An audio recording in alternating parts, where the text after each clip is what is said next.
Hey, so here's a video going over the midterm practice exam that you received on Friday.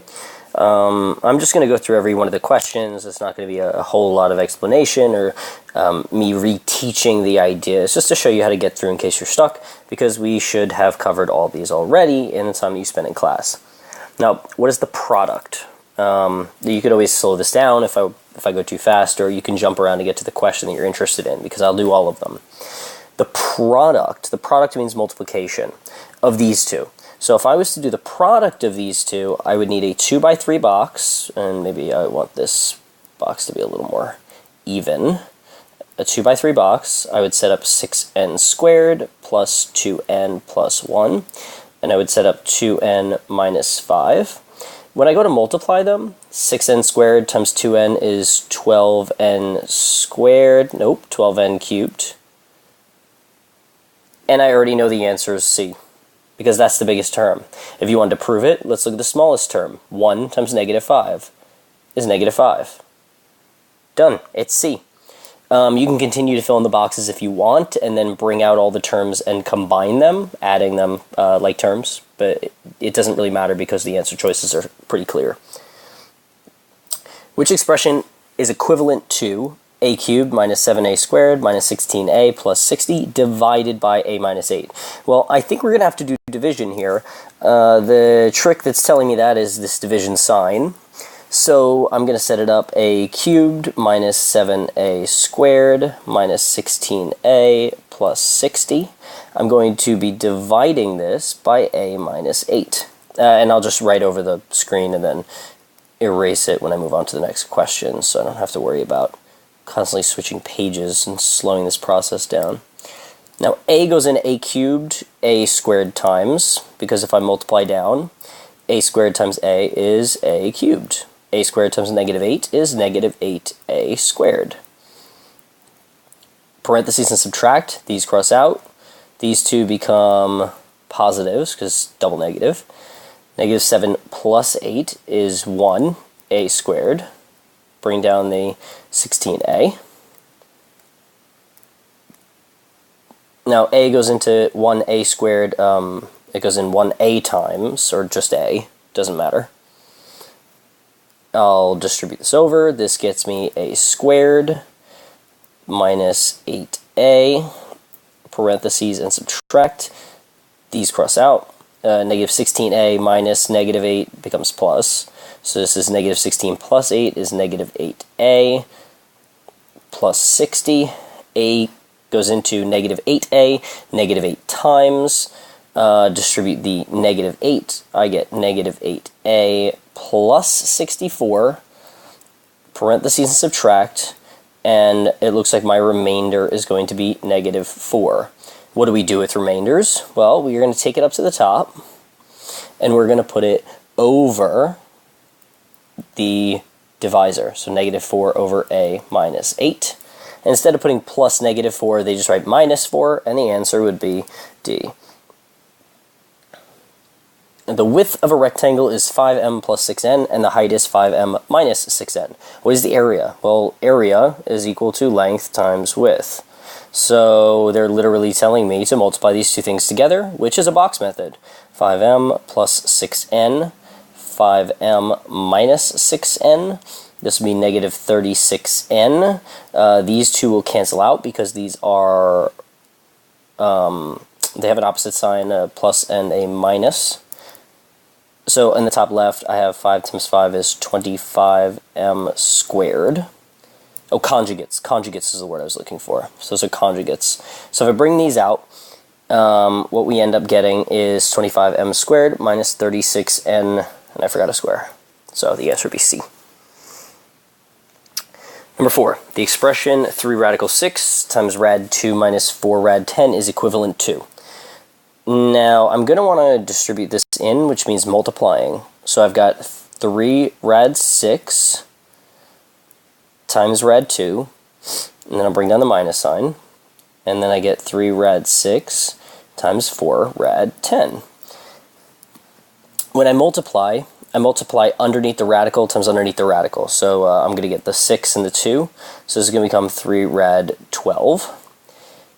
number times number, so this is minus 12 radical 60.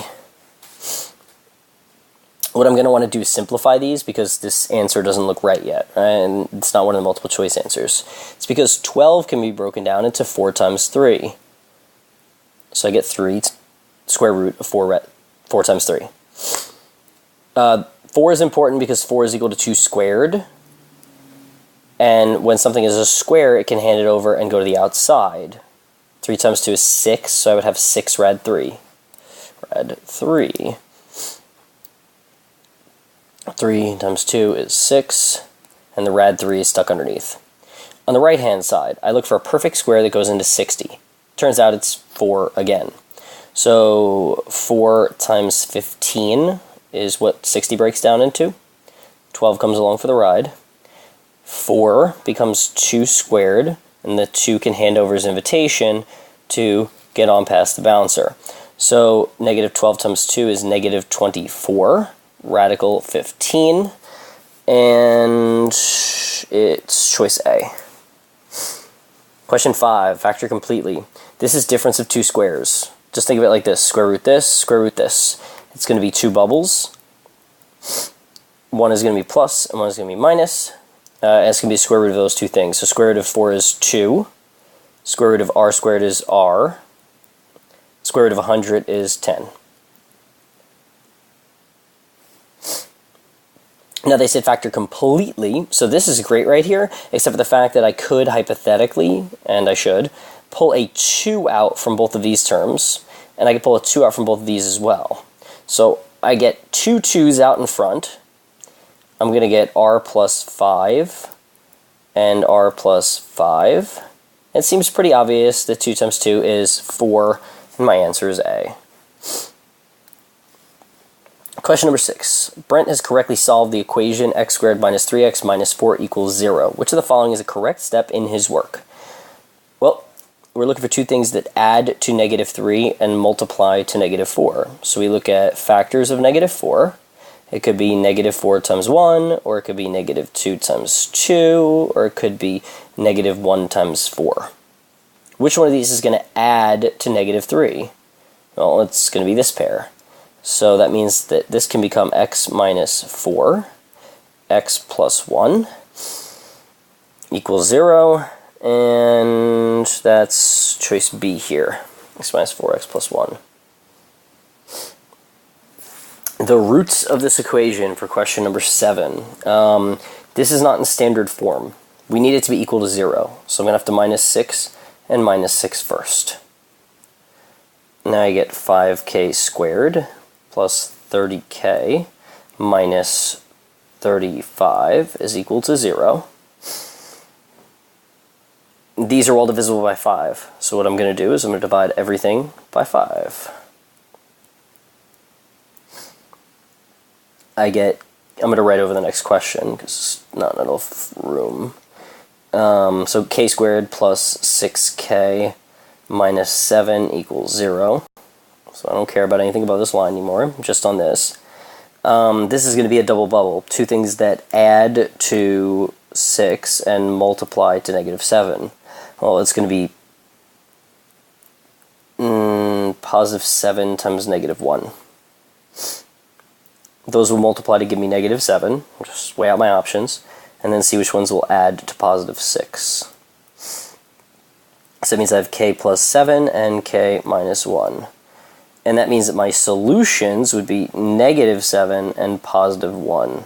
Negative 7, positive 1, which is choice B. Now, what are the factors of? So they're telling you to factor. I mean, if you look at the answer choices here, it shows that they're factored already. So we just need to know which factors equal that. And you could find that actually by multiplying the answer choices, but that's a lot of work. What I would rather do is I would rather see that there are 4 terms here and see if I can factor it by grouping. Now if I go to group it, I'm going to be able to factor out of the first one a 2a, leaving me with 5b minus 8. 5b minus 8.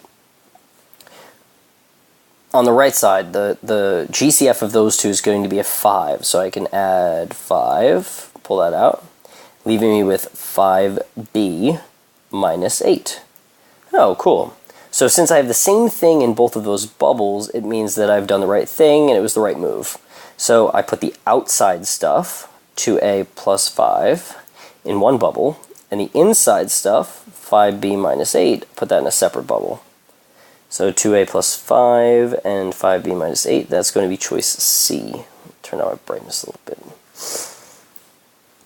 Question 9. Which expression is equivalent to 20x squared minus 5x minus 15? Well, you may find that we can factor out a 5 to the front because they're all divisible by 5. That would leave me with 4x squared minus x minus 3. Now, you may not be that happy with the fact that this doesn't look like it can be double bubble factored. It's got this number on the front. Well, it has this number on the front, and what we have to do in order to factor something like that is I'm just going to kind of ignore this 5 for right now. Clearly, there's going to be a 5 in the beginning of the answer, right? So that's where that 5 comes in. But what I'm going to focus on is just this part, the 4x squared minus x minus 3. The 5 chills here over on the side. What I need to do, because there's a number in the front, is I need to multiply, remember these are a, b, and c, I need to multiply a times c. A times c, that's going to be 4 times negative 3, and that means that we're going to get negative 12. Now I need factors of negative 12 that will add up to b, which is negative 1. So let's think, negative 4 times positive 3, that would multiply to negative 12, and it would add to negative 1. So this is going to split in the middle. It's going to split into negative 4x plus 3x. Then I can bring down the other two terms, 4x squared and minus 3. These can be factored by grouping again. So I can factor out a 4x, leaving me with x minus 1. Here I can factor out a positive 3, leaving me with x minus 1. That means that I have 4x plus 3, x minus 1, and the 5 can come right back. So my final answer is going to be 4x plus 3x minus 1 is choice C. Question 10. What are the roots of this equation? Now, the answer choices here are not ideal. The answer choices here are more aligned with the old regents rather than our current, but the skills are the same. So what I would do if I saw these two bubbles here, two parentheses, and they're set equal to 0, is I would recognize that I need to t-chart them. What that means is I take the contents of the bubble, 2x squared plus 9, and I set it equal to 0. Same thing on this side, x squared minus 5 equals 0. And I solve for x. Well, how do I do that? I get x by itself. On the right, that seems easier, so we'll start there. Plus 5 plus 5. I get that x squared is equal to 5. Well, how do I get rid of a square? With a square root. So square root both sides, and I get that x is equal to plus or minus the square root of 5. So that's two answers, positive square root of 5 and negative square root of 5. On the left-hand side, just a little more involved, I get the x by itself in 2 steps, 3 steps. Subtract the 9 over. That gets me 2x squared is equal to negative 9. Well, I gotta get rid of the 2, so let's divide by 2. And get that x squared is equal to negative 9 divided by 2. Or negative 4.5 if you wanted to put it down as a decimal. What I do next is going to be the same either way. Square root both sides. The square and the square root cancel, so I get x is equal to the square root of negative 9 over 2. And here's the last thing I really would expect you to be able to do here. What's a negative under a radical do? It comes out and it becomes an I. So the answer that I would expect at least is to be able to say that this is equal to plus or minus still, plus or minus, I square root of 4.5. That's at least what you should be able to do. square root of 4.5. But technically, if you're more adept at algebra, when I go to square root something like 9 over 2, I know that I can split it into the square root of 9 over the square root of 2. And what's the square root of 9? Well, square root of 9 is 3. So we could change this into 3 over rad 2.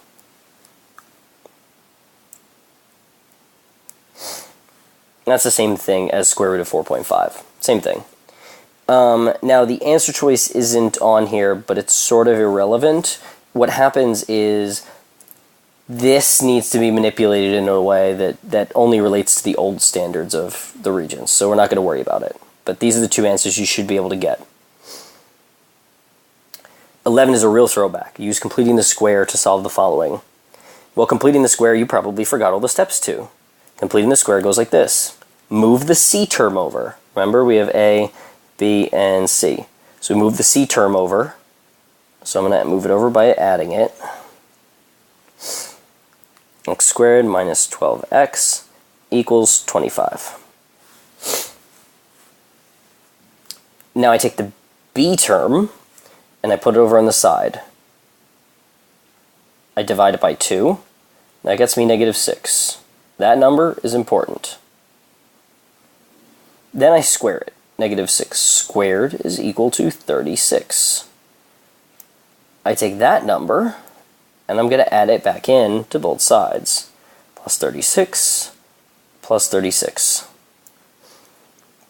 The left side can be factored using double bubble, and you'll find that both of the numbers are negative 6. Well, that's because that was the important number over here. That's always going to happen. The result of the division will give you what goes inside the bubble. This can be rewritten as x minus 6 squared, and that's equal to 61. To get the x by itself, we still have to square root both sides. That doesn't cross out. That crosses out. When I square root both sides, I get x minus 6 is equal to positive or negative square root of 61. And the last thing that I have to do is add 6 to both sides. And I get that x is equal to 6 plus or minus the square root of 61. Can't simplify the square root of 61, but I would try if I was you, but I already know it's not. So B is my answer.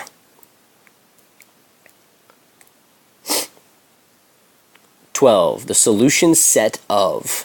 Now, if you look at this, you'll recognize it's not in standard form, so let's get it that way. If I minus 12r, and I like to use capitals, so minus 12r, I'll rearrange this so it's in the correct order, right? R squared, r, and then number. So what we're going to do is we're going to do 5r squared minus 12r minus 18 equals 0. Now, I don't know what to do here. I have options. I could try dividing by 5, but no, that's not going to work.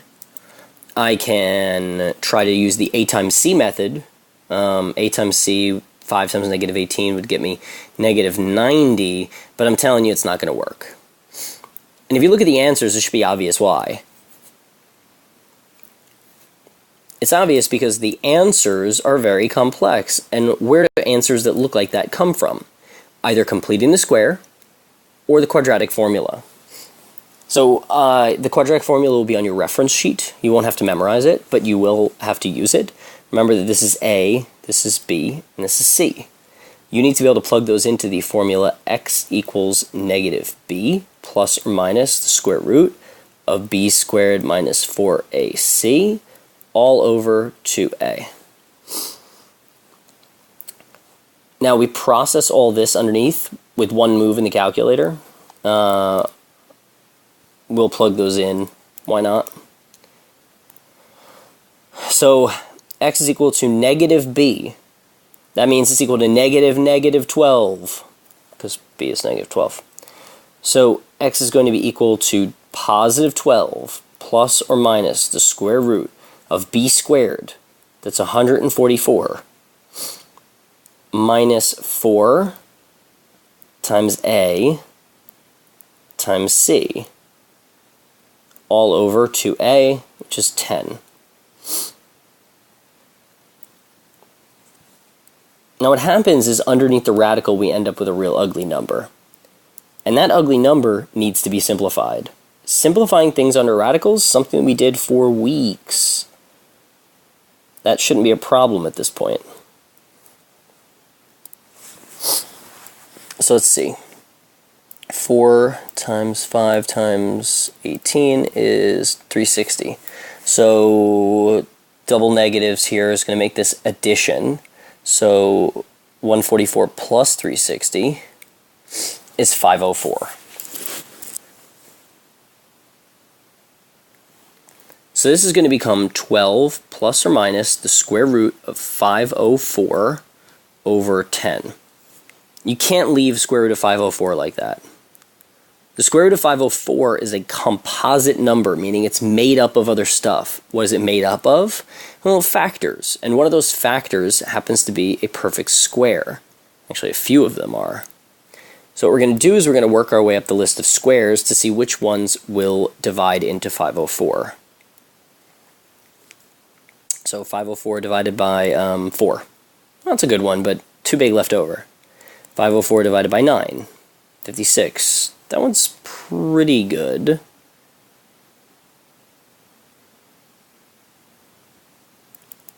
.504 divided by 36. That's the one that we're going to use. I mean, I already knew what it was, but I knew it through trial and error anyway. So it's going to be 12 plus or minus the square root of 36 times 14 over 10. Two things happen here. 36 is equal to 6 squared. Alright, so 36 is equal to 6 squared. The 6 can hand over his invitation and go on through. So now I have 12 plus or minus 6 square root of 14 over 10. What do these three numbers all have in common that they can get divided by? 2. So if I divide them all by 2,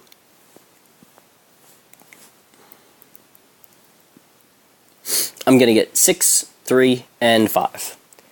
And so my final answer for that question is going to be B.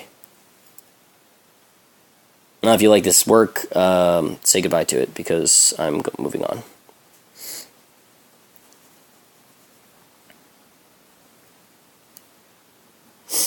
Okay, is r minus 2 a factor of this? You could divide, sure, but what you should do is you should say, oh, negative 2?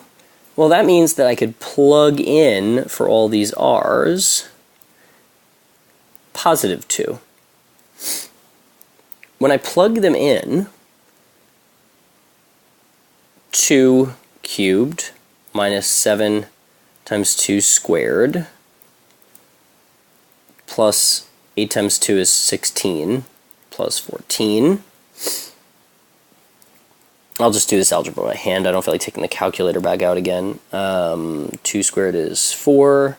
So 2 cubed is 8 minus 7 times 4, which is 28, plus 16 plus 14. 8 minus 28 is negative 20.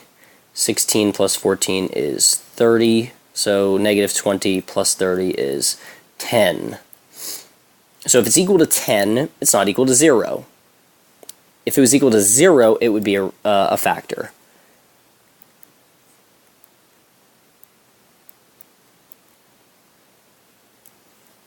Equal to 0 means it's a factor. So since it's not equal to 0, it is not a factor.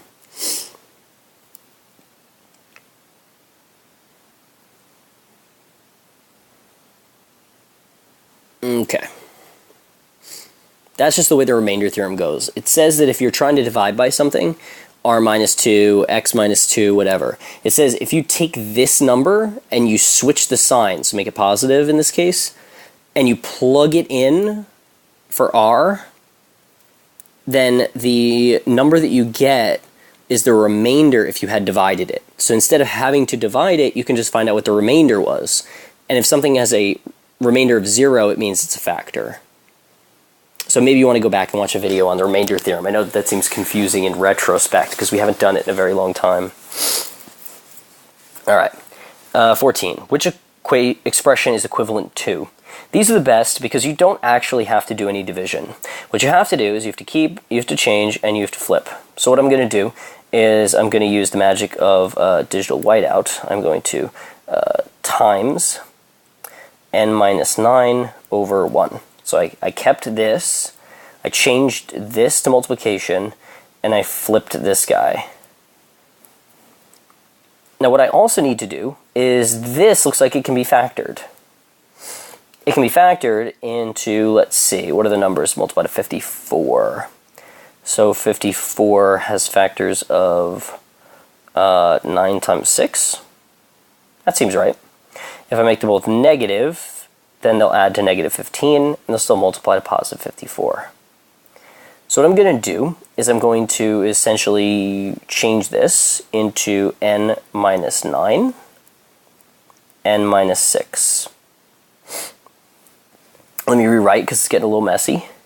N plus 2 over n minus 9, n minus 6, and I changed it to multiplication, and I flipped this into n minus 9 over 1.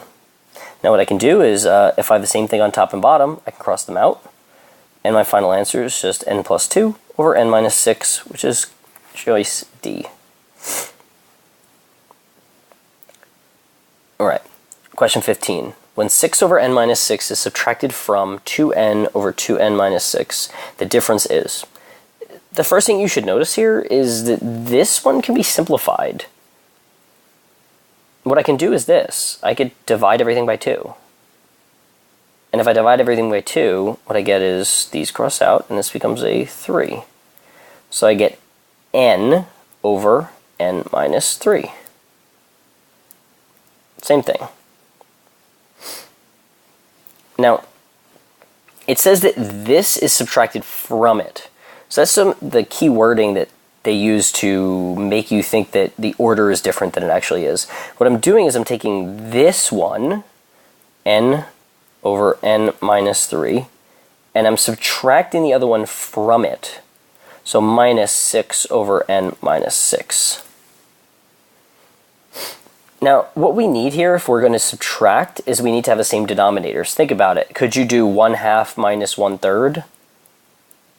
No, you would change them both into 6s first. 1/6, or rather 3/6 and 2/6. But regardless, the denominators need to be the same. So the only way to do that is to do this. Multiply by n minus 6 on the top and bottom here. Multiply by n minus 3 on the top and bottom here. And now look, our denominators are the same. We're allowed to smush them together because they have the same denominator. So what I'm going to get is this.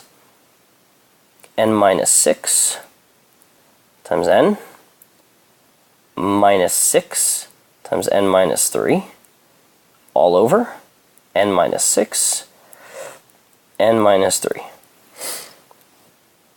There's clearly some stuff that needs to go on top, so here's what I'm going to do.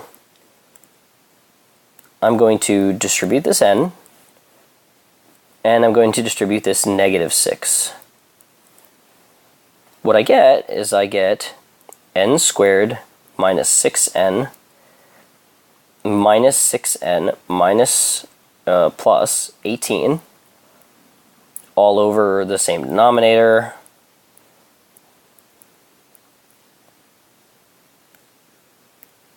Minus 6n can combine to minus 12n. I don't care about that anymore. And the top can actually be factored, I think.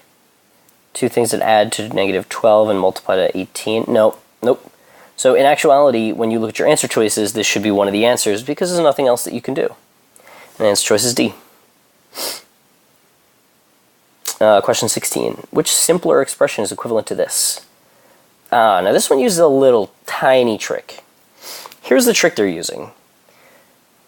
Negative v squared just seems weird, right? It messes everything up. Plus 6v minus 8.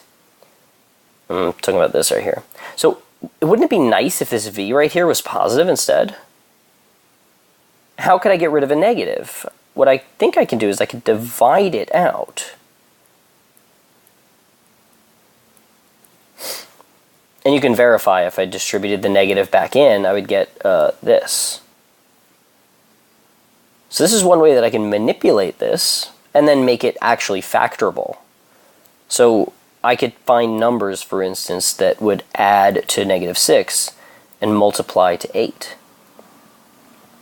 Those numbers are going to be -4 and -2.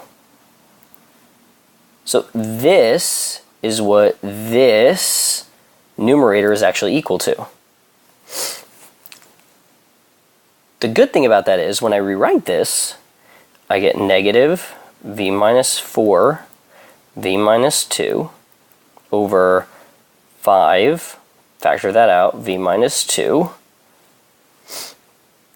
times v minus 7 over v minus 4. We don't need to multiply any of this. Multiplication of rational expressions really just means factoring and simplifying.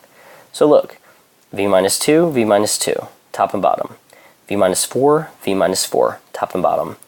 What I'm left with is negative v minus 7 over 5.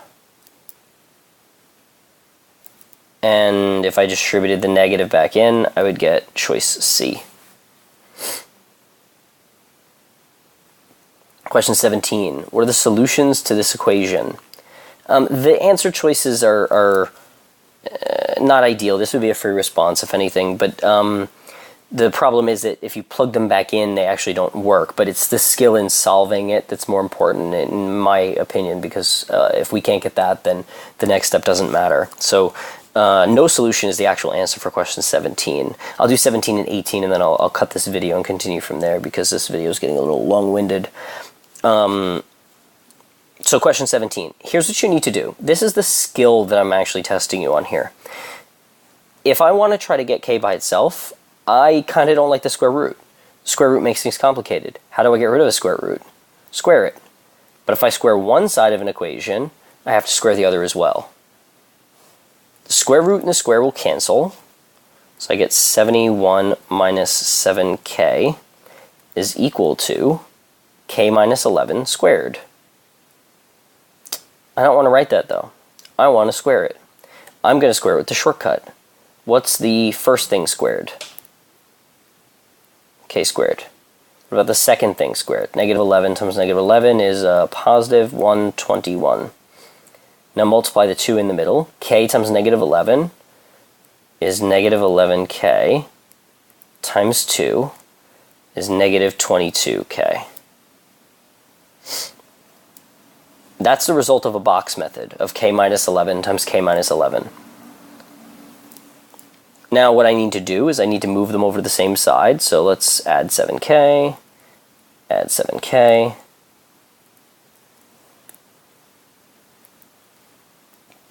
And while we're at it, I will subtract 71 as well, because I really want one of these sides to be equal to 0. So 0 equals k squared minus 15k plus 50. This can be factored into k minus 5, k minus 10. And then our solutions would be 5 and 10. But if you plug them back in, they actually both don't work, so the answer is no solution. But that was the skill set I wanted you to pick up from question 17. And last of this video section is 18. The 2 in the beginning are like terms already, negative 3i plus 7i. So when I combine these two, I get 4i minus negative 3 plus 5i. Distribute the minus, so I get 4i plus 3 minus 5i. 4i minus 5i is negative 1i plus 3. And it's always in a plus bi form, which means the I goes last. So let's rearrange this. 3 positive minus I. And D would be the answer. So let's cut it there, and you can find a part 2 of this that will finish out the packet.